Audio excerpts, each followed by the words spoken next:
Sí, doctora.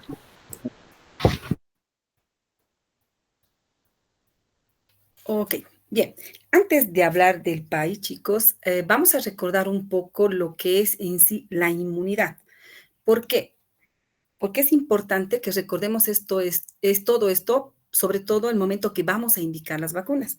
O sea, el PAI no es solamente memorizar el esquema nacional, cuántas dosis, a qué edad, la vía, contra qué protege, etcétera, sino hay otras cosas más importantes antes de eso para que ustedes sepan cuándo indicar una vacuna o cuándo no colocarla, ¿sí? Bien, vamos a empezar hablando de algo muy importante que, en la cual hace énfasis la OMS, y es el hecho de que después de que se han empezado a, con lo que es los servicios de salud, lo que son el agua potable, eh, y otros servicios más, la vacunación ha sido una de las que más impacto también ha producido en lo que es la prevención tanto de la morbilidad como de la mortalidad tanto en niños como en adultos. Y obviamente, sobre todo en niños, porque ustedes saben que las vacunas, su principal objetivo es prevenir las enfermedades que son contagiosas. Entonces, la OMS por eso que dice que a excepción de lo que es la depuración del agua, lo que ha tenido mucho impacto en reducir la mortalidad a nivel mundial, pues han sido las vacunas, ¿sí? De ahí su importancia.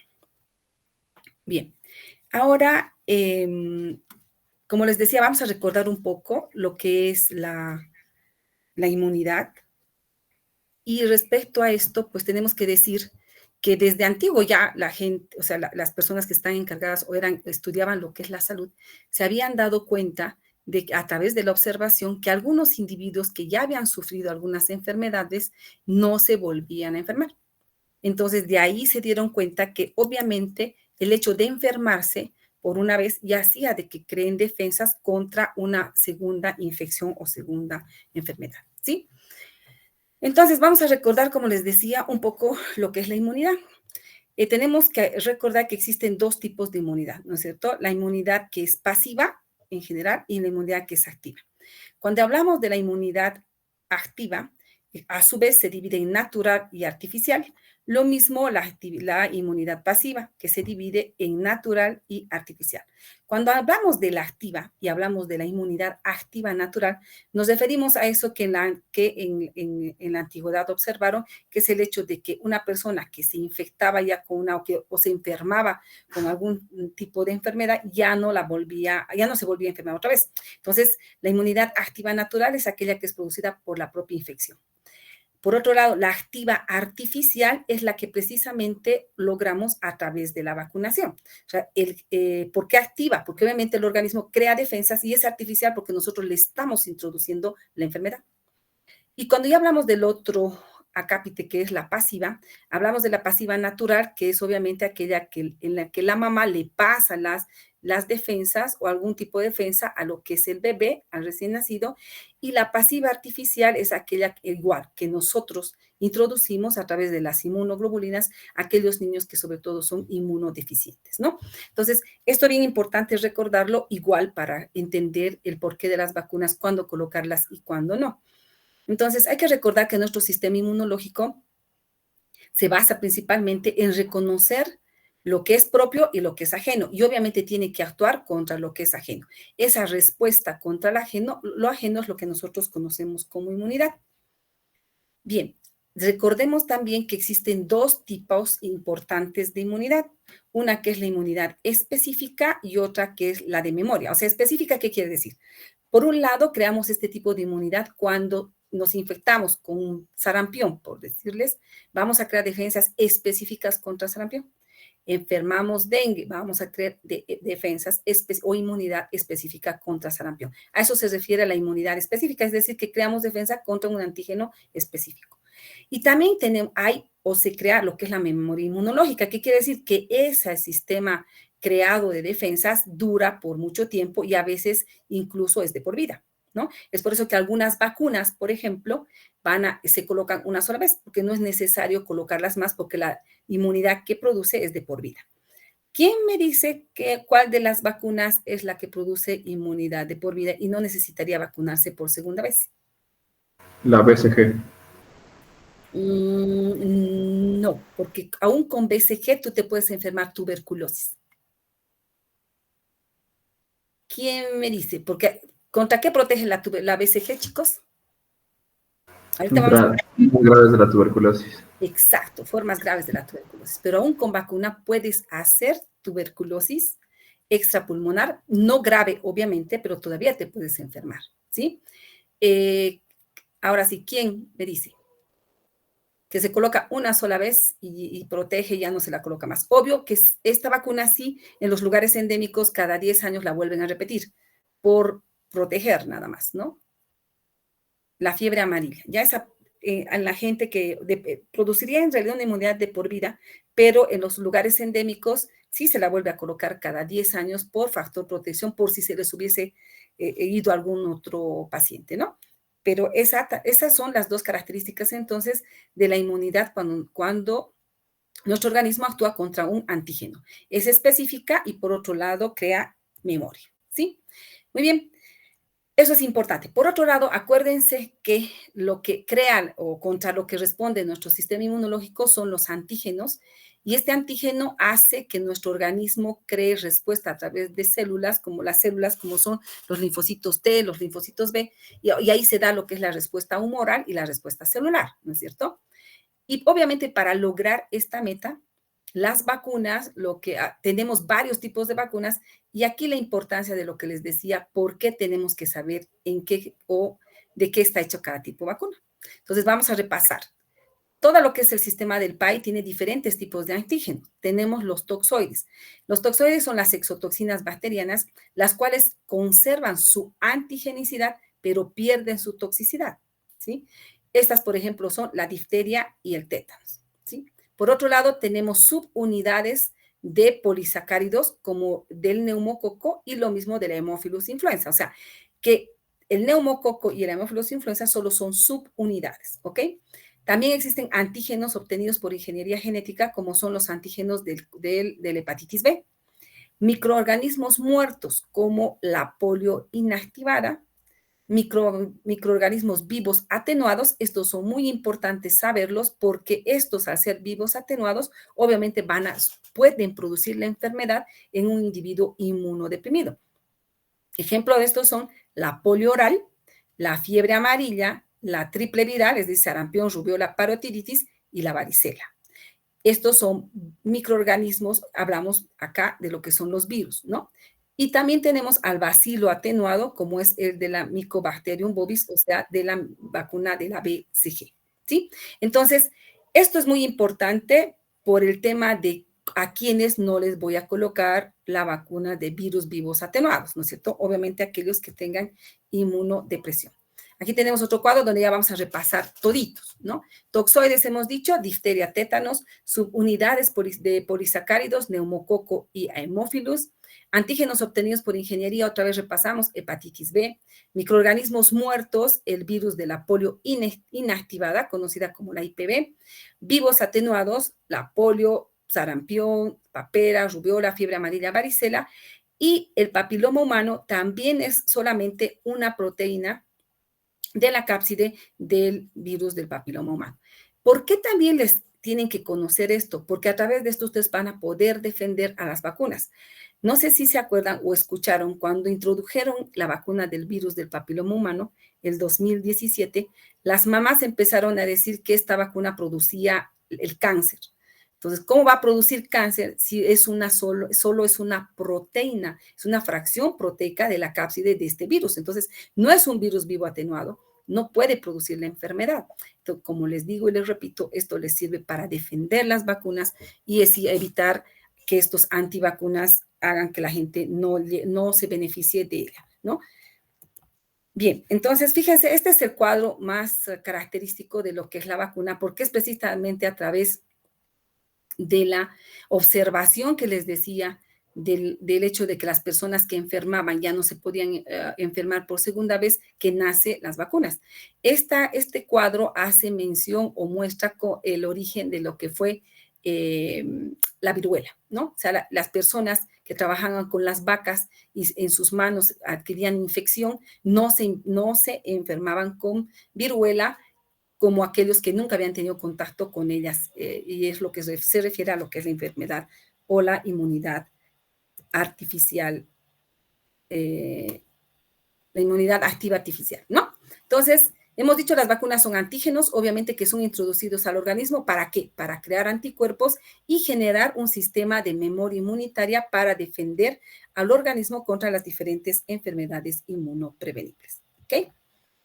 Bien, entonces fíjense, desde la viruela, pues la primera, como les decía, ha sido la que se originó con ella, esta fue la primera vacuna y ha sido también la que había sido eliminada. Pero imagínense cómo el mundo da vueltas y hemos tenido no hace mucho la viruela del mono, que obviamente es otro tipo de viruela, pero que es de la familia de esta, ¿no? Entonces ya eliminada, sí, la viruela anterior, pero tenemos ahora la viruela del mono y así las enfermedades otra vez están reemergiendo porque la gente no se está vacunando. Entonces, desde este siglo ya empezaron los diferentes tipos de vacunas y esto solamente es una mención de todas las vacunas, ¿no? El 26, por ejemplo, la tosferina, desde 1927 tuberculosis, etcétera, etcétera. Imagínense, desde hace muchísimo tiempo.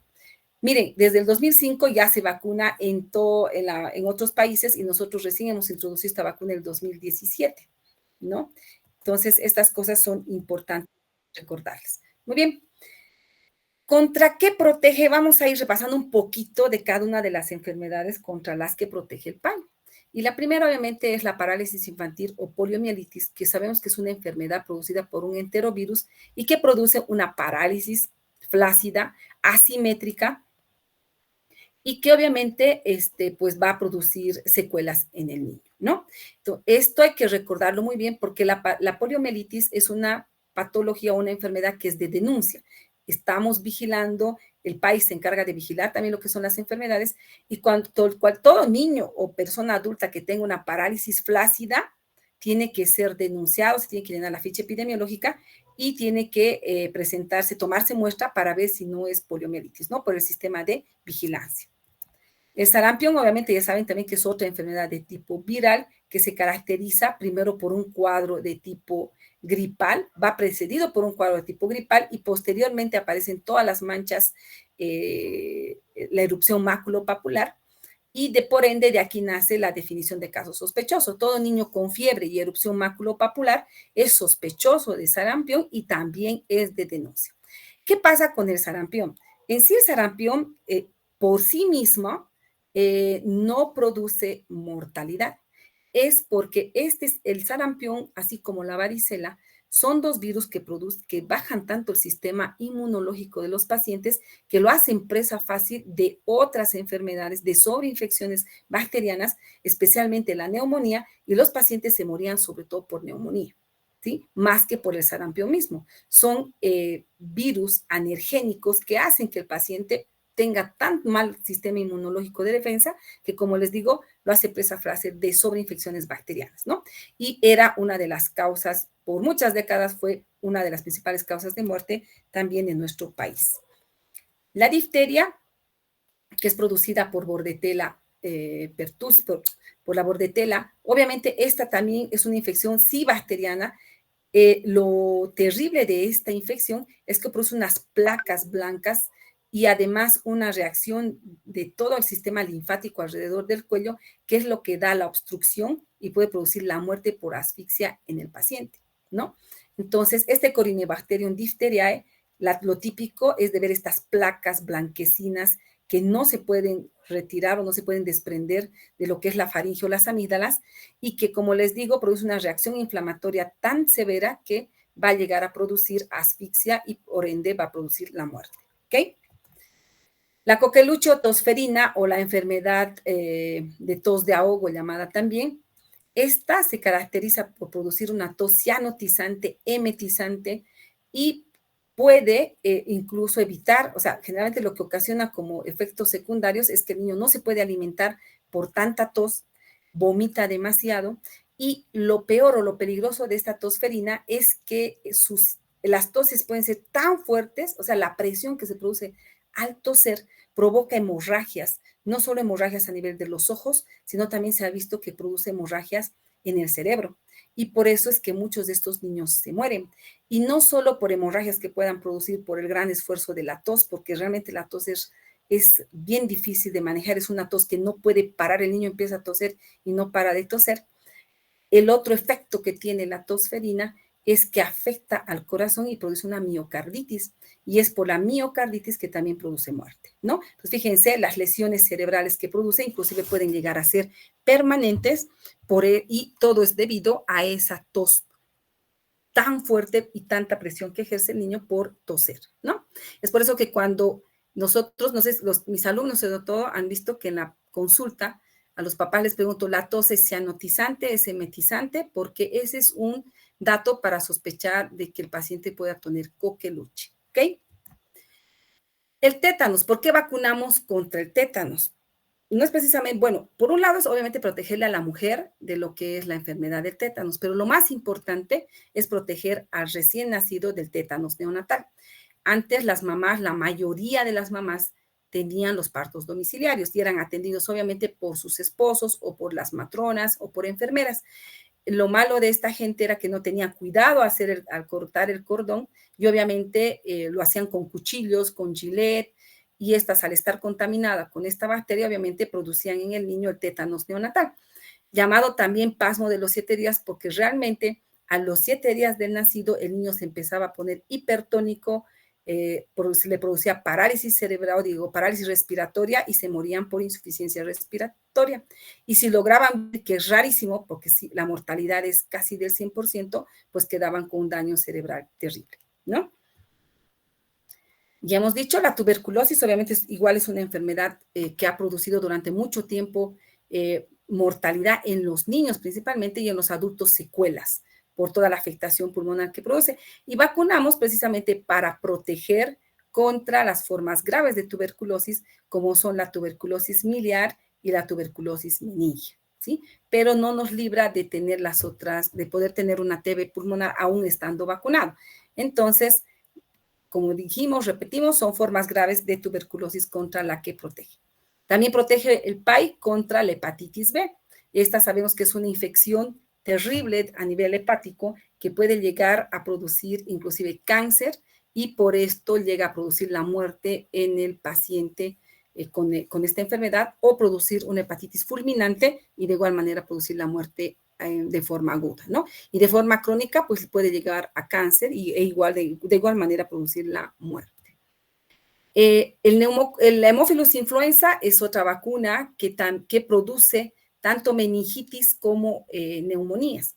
Y no solo produce meningitis y neumonías, yo he visto epiglotitis por Haemophilus influenza, que igual producen una obstrucción de la vía aérea superior y por ende el niño se puede morir por asfixia.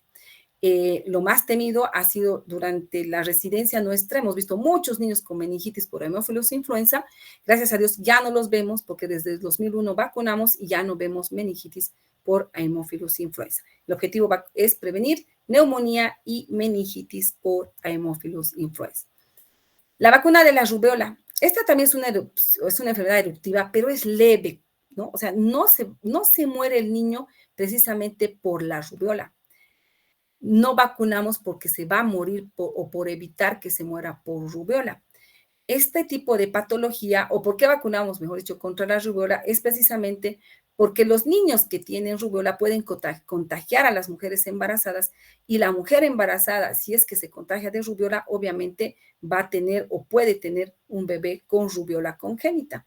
Y la rubéola congénita produce muchas anomalías desde oftalmológicas, cardíacas, neurológicas o retardo de crecimiento, que es lo más leve, y lo más terrible, las neurológicas, y por ende es el motivo por el cual vacunamos contra rubéola, ¿ok? Entonces, todas las chicas que obviamente están estudiando medicina tienen que tener esta vacuna porque si atienden en algún momento, están embarazadas, si atienden a un niño con rubéola, pues pueden tener el riesgo de que su niño haga rubéola congénita, ¿ok?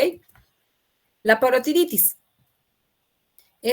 Muchos niños o muchos de ustedes tal vez han visto, tal vez no, pero sí, en sí, por la parotiditis no es algo grave si solo hablamos de que sea una inflamación de lo que son las glándulas parótidas.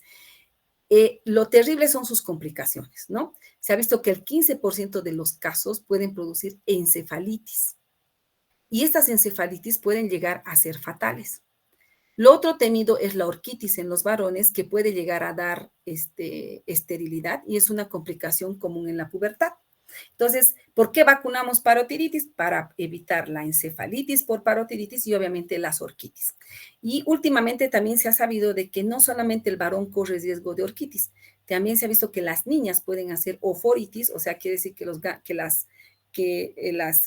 los ovarios puedan llegar igual a inflamarse y de igual manera puede producirles esterilidad. Entonces, para proteger a ambos es que vacunamos contra la parotiditis. ¿Ok? ¿Estamos bien, verdad?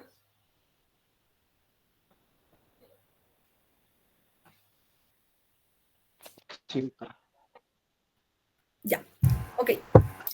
Vamos a hablar de la fiebre amarilla y obvio la fiebre amarilla ustedes saben que es una enfermedad letal hasta en el 60% de los casos.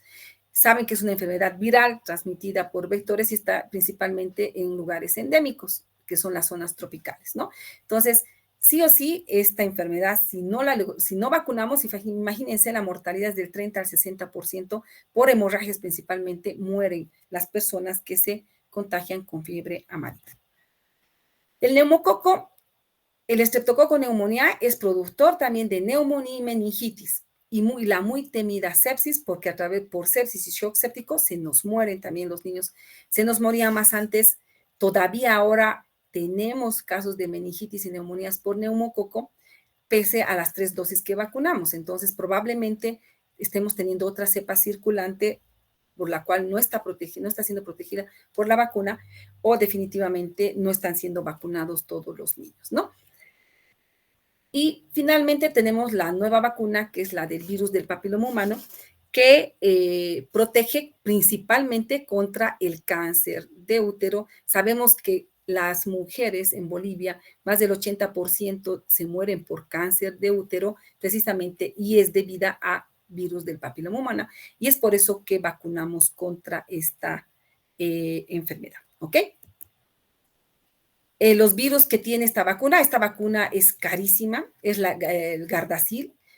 Tenemos las 4 cepas, 2 de ellas son las que protegen contra el cáncer de cervix y las otras son las que protegen contra las verrugas o las verrugas anogenitales. Y ustedes dirán, en pediatría, ¿cuál es la repercusión? Si bien en las mujeres evita el cáncer de útero, en los niños, ustedes saben que si una mujer tiene papilomas a nivel genital, es una contraindicación de parto vaginal. Tiene que ser sí o sí cesárea. ¿Por qué?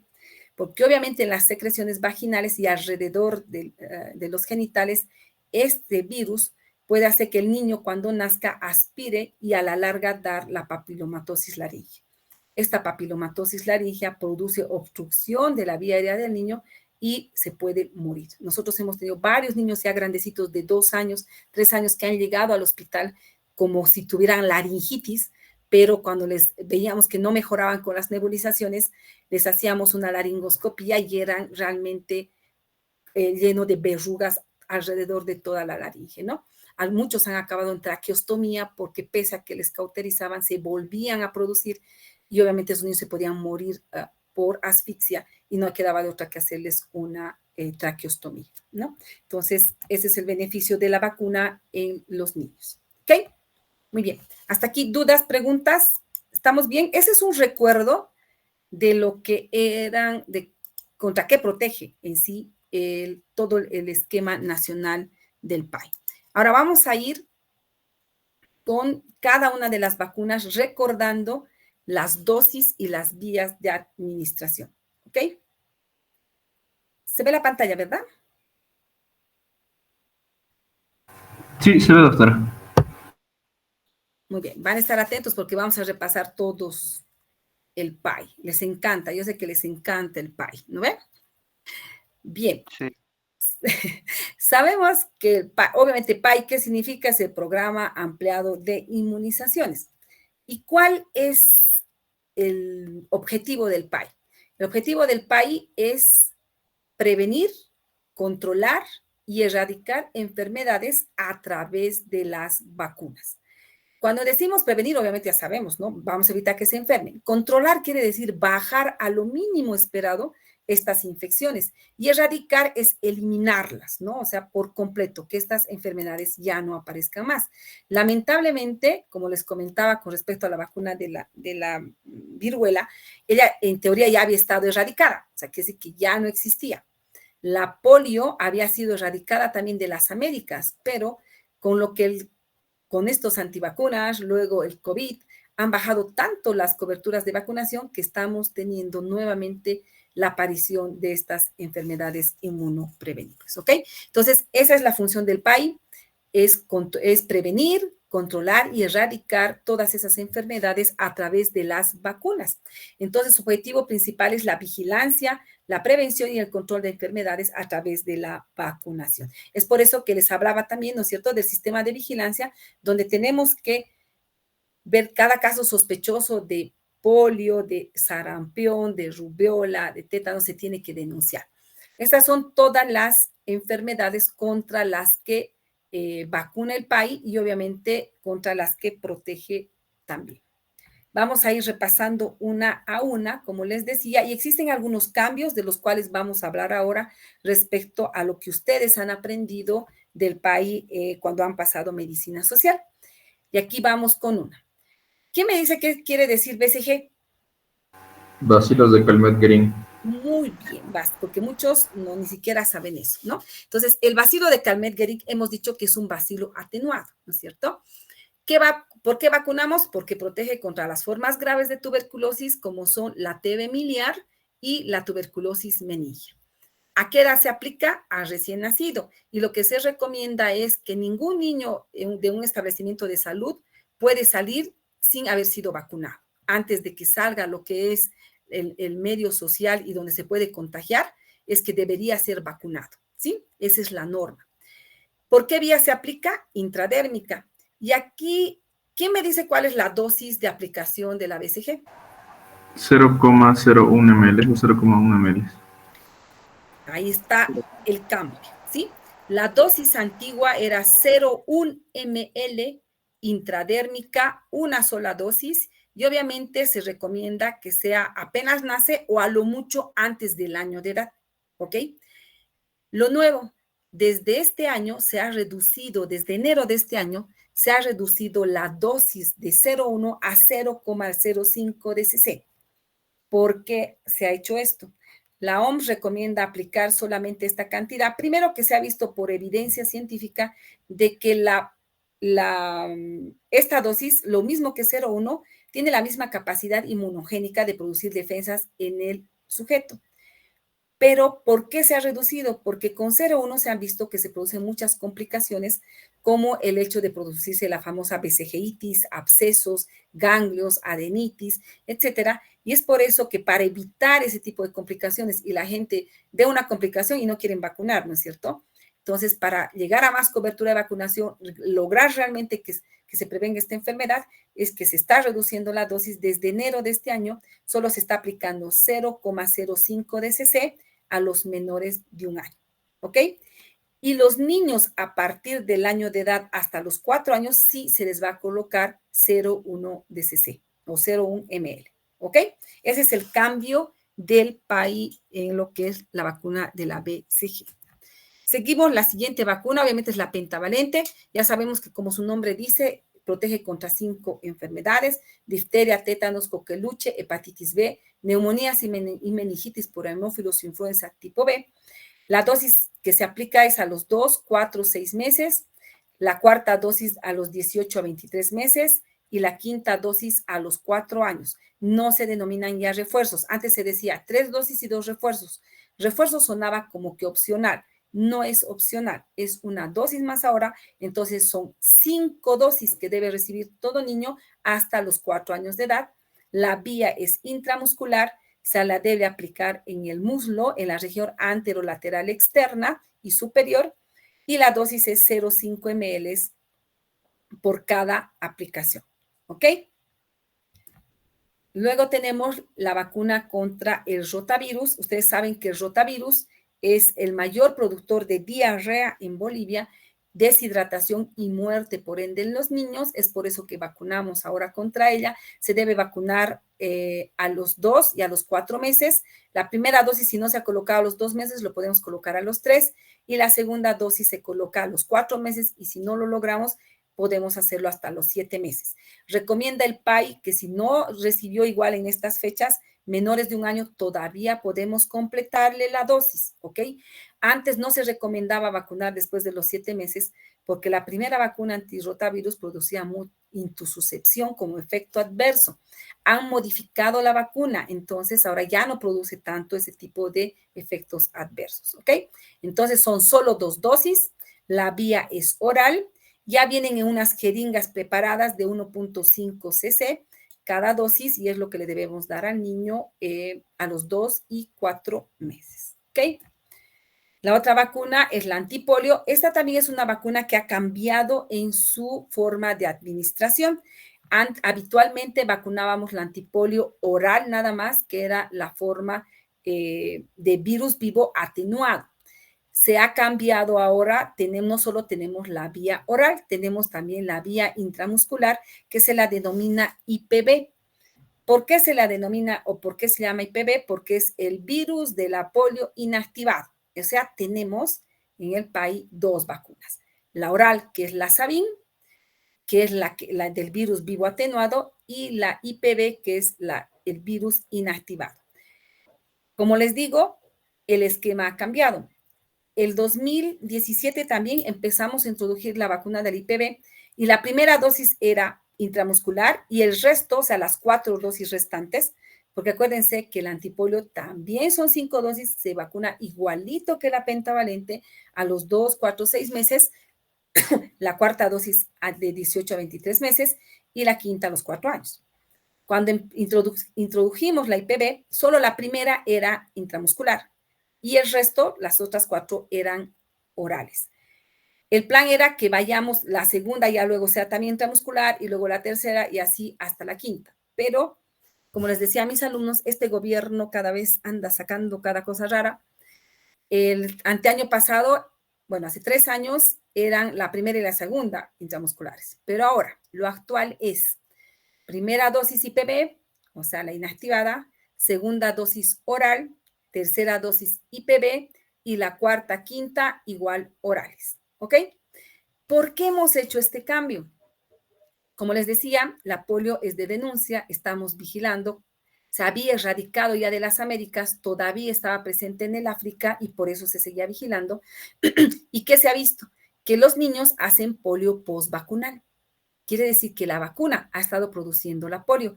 ¿Y qué cepa? La polio tiene 3 cepas, la 1, la 2 y la 3. La oral tiene las 3. Y la 2, el serotipo 2, es el que produce la polio postvacunal. Es por eso que ahora se vacuna de primera instancia esta para no producir la enfermedad en el niño. Y la IPV solo tiene 2 cepas, la 1 y la 3. ¿Ok? Luego le colocamos esta que ya tiene 3 y otra vez la que tiene solo 2 para evitar polio postvacunal y erradicar toda forma de polio de todo el mundo, ¿no? Entonces, obviamente la IPV, que es intramuscular, 0,5 de cc, se coloca igual en el muslo, en la región anterolateral, y las gotas, pues, es bioral. Bien, la otra vacuna es la vacuna de la influenza. Tenemos la vacuna de la influenza pediátrica. Esta se vacuna a partir de los 6 meses. De 6 a 11 meses va a recibir 2 dosis y a partir del año, como el resto de la población, 1 dosis cada año, ¿ok? La vía es intramuscular. Como les decía, las 2 primeras dosis a los 6 y 11 meses con 1 mes de intervalo solamente es de 0,25 ml. Esta se debe aplicar en el hombro. Y a partir del año de edad, la dosis ya es de 0,25 también, pero es solamente una dosis pediátrica, ¿no? Hasta los 2 años. A partir de los 2 años ya se coloca como el adulto 0,5 de cc en el hombro igual, ¿ok? Esa es la vacuna de la influenza pediátrica. Tenemos la vacuna de la SRP, que ya les he dicho por qué vacunamos, ¿no? Sarampión, rubiola, papera. Se aplica de 12 a 23 meses. La vía es subcutánea y las dosis deben ser de 0,5 cc. Era una dosis, ahora tenemos que colocarla de refuerzo al año y medio, ¿sí? Al año cumplido le vacunamos SRP fiebre amarilla y al año y medio le estamos colocando el refuerzo de SRP. ¿Por qué? Y es una obligación también el refuerzo, porque hemos tenido casos de sarampión importados. Acuérdense, el año pasado había en Tarija, ha habido otro en Oruro, este año ya en Santa Cruz ha habido otro importado. Entonces, para prevenir a nuestros niños, estamos colocando 2 dosis, ¿no? La primera sí o sí al año y la segunda o refuerzo al año y medio. Subcutánea en el hombro igual, en la región deltoidea, ¿ok? Luego tenemos aquellos niños que no hemos logrado vacunar en los menores de 5 años y para las mujeres en edad fértil, la DT adulto, o sea, difteria tétanos adulto, que como les dije es para prevenir el tétanos neonatal. Se debe vacunar a mujeres en edad fértil de 10 a 49 años. La vía es intramuscular y son 5 dosis de 0,5 cc. La primera se coloca al contacto, la segunda a los 2 meses, la tercera a los 6 meses y la cuarta y la quinta van cada año, ¿no? La cuarta al año y la quinta al año. Ese es el esquema que antes colocaban a todas las chicas antes de que haya la pentavalente. Ahora nuevamente se les está colocando para evitar lo que es el tétanos neonatal. 5 dosis deben recibir, ¿ok?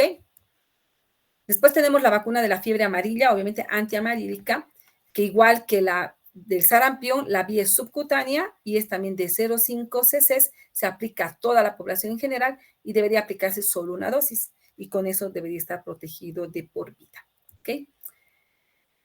Tenemos la influenza del adulto, que es también parte del PAI. Esta influenza del adulto vacuna a las mujeres embarazadas, al personal de salud, a los mayores de 60 años y a los enfermos crónicos. La dosis es 0,5 ml o 0,5 cc y igual intramuscular e igual en la región deltoidea. Esos son los grupos a los cuales vacuna el PAI, ¿sí? Menores de 2 años y población adulta de riesgo, embarazadas y personal de salud. Pero el año pasado ha escalado. Mayo ha vacunado población de riesgo, junio ha vacunado hasta los 12 años de edad a los niños y julio ha vacunado a la población en general. Entonces hay que estar atentos para que ustedes también puedan recibir la vacuna, ¿ya? La otra vacuna obviamente es la antineumocócica, que es la Prevenar 13. Ya hemos dicho, protege contra las meningitis y neumonía y sepsis por neumococo. Son 3 dosis nada más a los 2, 4, 6 meses. Intramuscular de 0,5 cc se coloca igual en la región, en el muslo, en la región anterolateral y superior del muslo. Y como les decía, hemos tenido desde el año pasado, desde el anteaño, seguimos teniendo neumonías por neumococo. Obvio, no son tan graves, aún en niños vacunados, no son tan graves como las que veíamos. Todavía también meningitis. Y eso que nos dice que probablemente las cepas, porque estas son las cepas que tiene Prevenar 13, tendríamos que ampliarlas. Y es lo que están haciendo afuera. En Europa están modificando, están ampliando sus números de cepas. Ya no es solo Prevenar 13, están vacunando la Prevenar 23. Entonces están poniendo contra más cepas. Y obvio es porque seguro han visto lo mismo que nosotros, porque seguimos teniendo casos todavía de meningitis y de neumonía. Bien, ahora sí, ¿quién me dice? Si se dan cuenta, la polio, pentavalente y neumococo son intramusculares y son en el muslo. ¿Quién se anima a decirme cómo le aplicaría estas 3 vacunas al bebé de 2 meses que viene a consultar? Las 3 son intramusculares, las 3 son en el muslo. ¿Cómo le van a aplicar?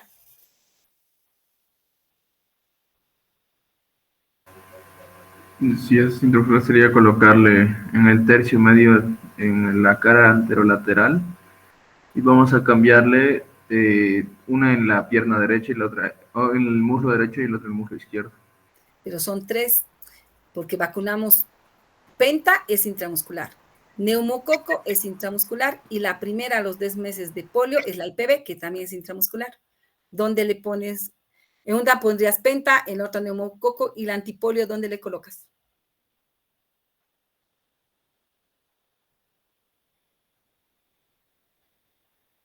¿Quién se anima? También es en el muslo la IPV, acuérdense. Entonces, ¿qué van a hacer? En un muslo, que puede ser derecho o izquierdo, es indiferente, la mayoría aplica derecho, solo se coloca pentavalente. O sea, la pentavalente tiene que ir solita, porque es la que más reacción produce, es la que más fiebre da, la que más dolor da en el lugar de la aplicación. Y al otro muslo le colocan arriba neumococo y abajo en el mismo lugar, ¿no? O sea, póngase que este muslo, aquí arriba neumococo y ahí abajo antipolio, la IPV, ¿sí? Esa es la forma correcta de aplicarle.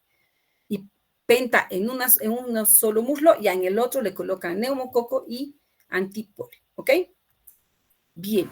Doctora, entonces, las 3 vacunas el mismo día le podemos colocar.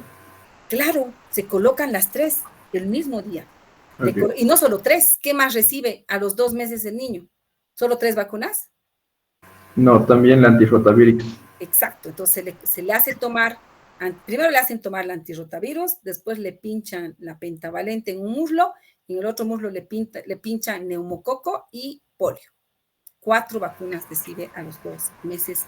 A los 4 meses igual recibe 4 vacunas, pero ya la polio es oral, ahí, ¿no es cierto? Acuérdense, les he dicho, la polio, la primera es intramuscular, IPV, la segunda es oral y la tercera es otra vez IPV, ¿ok? ¿Y no esperamos algún tiempo, doctora, entre vacuna y vacuna? ¿Algún No, tiempo recomendado mínimo, no? no. Las 4 se vacunan juntas a los 2 meses. A los 4 meses van otra vez las 4 y a los 6 meses ya solo van 3. ¿No es así? Sí, porque la rotavírica ya no. Ajá, exacto. Pero sí, ese día, a los 2 meses, el niño va y le colocan las 4 vacunas. ¿Ya? Eso, ¿saben por qué colocan las 4? Porque se ha visto que el hecho de colocar varias vacunas potencia el sistema inmunológico del niño. ¿Ya? Por eso es que sí se pueden vacunar juntas. Bien, luego tenemos la vacuna del papiloma humano. Esta también ha sufrido una modificación. Cuando empezamos a vacunar, esta vacuna se colocaban 2 dosis, ahora es solamente una dosis.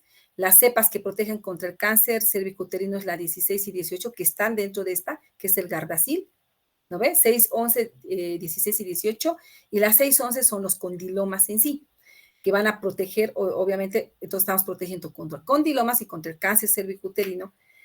Se aplica a la edad de 10 años en las niñas y es intramuscular, una dosis de 0,5 cc. ¿Qué cambios han habido? A partir del año pasado también se vacunan, estamos vacunando a los niños, o sea, a los varones de 10 años de edad, ¿ok? Y ya es solo una dosis, ya no son 2 dosis. Antes colocábamos 2 dosis con 6 meses de intervalo. Ahora es solo una dosis. Y ya vacunamos, repito, niñas y niños. Para evitar, obviamente, o sea, al vacunar a un varón, pues estamos evitando, bueno, deben saber, y si no, que el hombre es el portador asintomático del virus. Entonces, no tiene ningún síntoma y obviamente es el que va a diseminar más la enfermedad. Vacunando a un varón protegemos muchas mujeres, ¿no? ¿Qué más? A ver, de esta vacuna, eso, y como les decía, en pediatría, pues nos evita el hecho de que nuestros niños, si es que alguno nace por parto en la casa y la mamá tiene condilomas, pues imagínense, la condilomatosis laringea es lo que produce problemas en nuestros pequeñitos, ¿no? Por obstrucción de vía aérea. ¿Ya? Entonces, esos son los cambios que hay en el PAI de 3 vacunas, si se dan cuenta. La BCG ha cambiado, la antipolio ha cambiado, la vacuna del papiloma humano también. Las edades. Por este año más se va a vacunar hasta los 14 años a las niñas. Entonces, por favor, si conocen niñas que todavía no se han hecho vacunar, ya tienen 12, 13 años, por este año más vamos a vacunar todavía hasta los 14 años. El año pasado dijimos solo este año más, pero ahora nos han dicho este año más todavía para lograr abarcar la mayor cantidad de niñas y prevenir contra el cáncer cervicuterino, ¿ok? Después va a ser solamente, obviamente, a los 10 años nada más. Bien, ¿qué reacciones pueden producir las vacunas? Y es habitual tenerlas. El dolor en el sitio de la inyección, la fiebre, irritabilidad, puede haber somnolencia, intranquilidad, pérdida de apetito. Algunos pueden tener vómitos y diarrea, sobre todo con la vacuna del rotavirus. Puede haber erupción cutánea con la vacuna del sarampión o de la rubiola. Yo nunca he visto, la verdad. Por sarampión dice que podría haber una pequeña febrícula o hasta incluso una ligera erupción, porque acuérdense que son virus atenuados, ¿no ven? Pero la verdad es que nunca he visto. Pero esos son los posibles efectos que puede haber y no nos tenemos que asustar, son los esperables, ¿ok? ¿A quiénes no vamos a vacunar? Obviamente a todos esos niños que están con fiebres muy fuertes o con alguna enfermedad severa o aguda, o que han tenido reacción anafiláctica a algún componente de la vacuna, y obviamente a algún otro componente, y son contraindicaciones para vacunar, ¿ya? Los que tienen enfermedades crónicas sí pueden recibir las vacunas, o sea, los nefrópatas, los niños con cáncer, obviamente siempre y cuando no estén recibiendo tratamiento inmunosupresor. Después sí pueden ser vacunados, ¿ok? ¿Y de qué más se encarga el PAI? Obviamente la cadena de frío es bien importante porque ¿a qué se refiere o de qué se trata la cadena de frío? Es aquel proceso por el cual se hace la recepción de las vacunas, la conservación, el manejo y la distribución de las vacunas. Si no mantenemos las vacunas en esta cadena de frío, pierden su efecto inmunológico. Es por eso que se hace el control. Salen los del PAI a todos los centros de salud a verificar que sus refrigeradores tengan termómetro, que estén adecuadamente conservadas. Ahora, ¿a qué temperaturas debemos manejar las vacunas? Tienen que ser así, de 2 a 8 grados centígrados. No puede estar menos ni más. O sea, no se pueden congelar las vacunas, porque si se congelan, pierden su efecto. Es por eso que todos los refrigeradores del PAI tienen su termómetro y cada día, 3 veces al día, las enfermeras registran esta temperatura para verificar que esté dentro de lo que debe estar para mantener adecuadamente y conservar bien su efecto inmunológico, ¿no? Entre 2 a 8 grados debe estar el refrigerador y deben estar así conservadas las vacunas, ¿sí? ¿Cuáles son los desafíos del PAI? Como les decía, erradicar la polio, porque no la hemos terminado de erradicar del mundo, eliminar el sarampión, la rubiola, y controlar obviamente las otras enfermedades como la difteria. Controlar quiere decir que mantengamos el menor número posible de estas patologías, porque no las estamos pudiendo erradicar ni las vamos a poder erradicar. La difteria, la tosferina, el tétanos, las formas graves de tuberculosis, las tuberculosis mismas, ¿no es cierto? Las enfermedades por rotavirus y demás. Entonces, ¿cómo vamos a hacer que estas enfermedades se controlen? Por lo menos vacunando y teniendo coberturas arriba del 95%. ¿Sí? Y el año pasado las coberturas en todo Bolivia estaban por debajo del 80%. Es por eso que otra vez tenemos tuberculosis en los niños, tenemos meningitis, tenemos neumonías por neumococo, etcétera, etcétera. ¿Sí? ¿Cuáles son las enfermedades de denuncia? Lo que les decía, hay que vigilar. Todo niño con erupción, fiebre y erupción es sospechoso de sarampión y de rubiola, se denuncia, se llena ficha y se manda muestra. Todo niño con parálisis flácida, aunque sea Guillain-Barré, se denuncia porque es sospechoso de polio o mielitis transversas, que son diagnósticos diferenciales de poliomielitis. Entonces, estos también se denuncian para ver que no sean polio. La fiebre amarilla se denuncia, la difteria, tosferina y el COVID-19 actualmente también son enfermedades de denuncia porque son de vigilancia epidemiológica, ¿sí? ¿Qué muestras mandamos para lo que es sarampión, rubiola y fiebre amarilla? Tiene que ser sangre para poder identificar al virus. Y en el caso de la polio, la muestra que se manda en un caso sospechoso son las heces fecales, ¿sí? Y ese es el esquema que no está actualizado. Y pues así es lo que realmente se le hacen a los niños, ¿no? Pobrecitos, se les tiene que colocar N vacunas y ellos se escapan de nosotros. Pero yo a la mamá siempre le digo, más vale que llore un rato a que se te enferme o se te muera, y si no se te muere, pues queda secuelado, ¿no es cierto? Entonces, es por eso que debemos vacunar. Es importante vacunar a los niños, ¿sí? Muy bien. ¿Dudas, preguntas?